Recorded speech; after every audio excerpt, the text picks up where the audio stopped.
Well, happy Earth Day, everyone. This is probably one of the most unusual Earth Days you'll ever experience in your lifetime. But I'm very glad that we are taking a moment to recognize Earth Day, and it's the 50th anniversary. Having the 50th anniversary of Earth Day is remarkable. It could never be more important. And I appreciate the focus that you have today in talking about equity and environmental justice and simple fairness.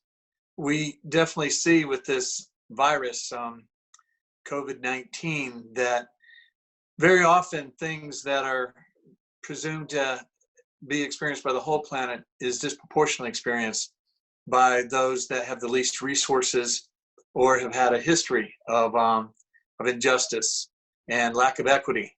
And we see that right now with the pandemic. But as we relate to Earth Day, let me say that I'm very proud of everyone that's been participating in this and taking the time out. There's many other things, that's on people's minds right now. And so special thank you to Ron Mason, president of UDC. One of my favorite leaders in Washington, D.C. Ron has done an amazing job at UDC, and he's the education leader for our city. Thank you very much, Ron. And of course, Dwayne Jones, who is our current head of causes. Dwayne brings a lot of passion, but certainly a lot of skills to helping us think through what's the role of our university at the District of Columbia, a land-grant college, in promoting the values and policies and projects that are important to us. And I believe it was Michael Fear who joined us, and from North Carolina State. Thank you very much for joining us. And I'm sorry, Mickey Fern. So Mickey Fern from North Carolina State joined us. And thank you very much for participating in your nation's capital in one of the greatest cities in the world. And of course, Brenda Perez. Brenda is a Green Fellow at my agency.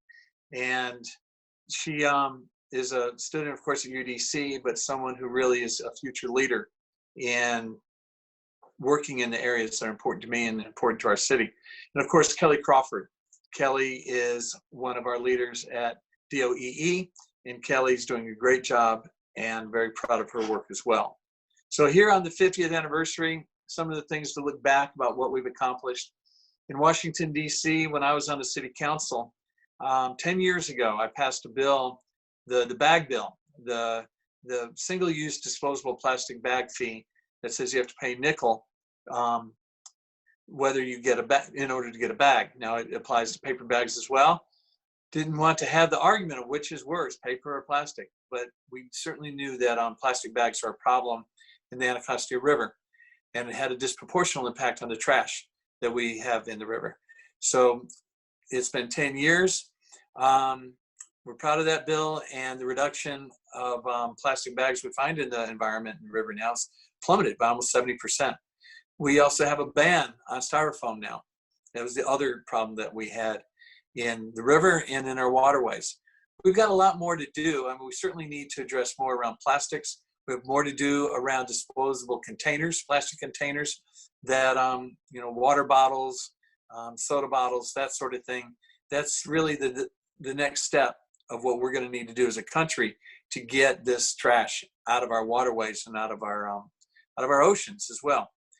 And then one of the things I'm most proud of is that the Anacostia River, DC is situated on two rivers, and people often think of the Potomac River.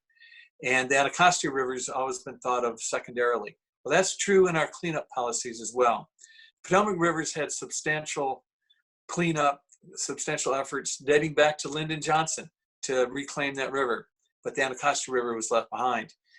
And so under Mayor Bowser and through the efforts of our government, we have done a tremendous amount to clean up the Anacostia River. Anacostia River is known as not only just the forgotten river, but sometimes has been a symbol for environmental injustice, lack of equity, and because lower income residents have often bordered along that river and have suffered disproportionately from having a river that's not a contributing asset to the neighborhoods where rivers should be, ought to be, and will be.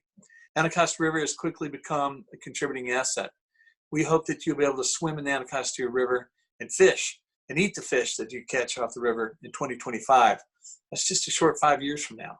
And that's going to be Earth Day that I'm definitely going to celebrate. And if it's warm enough, I'll go swimming.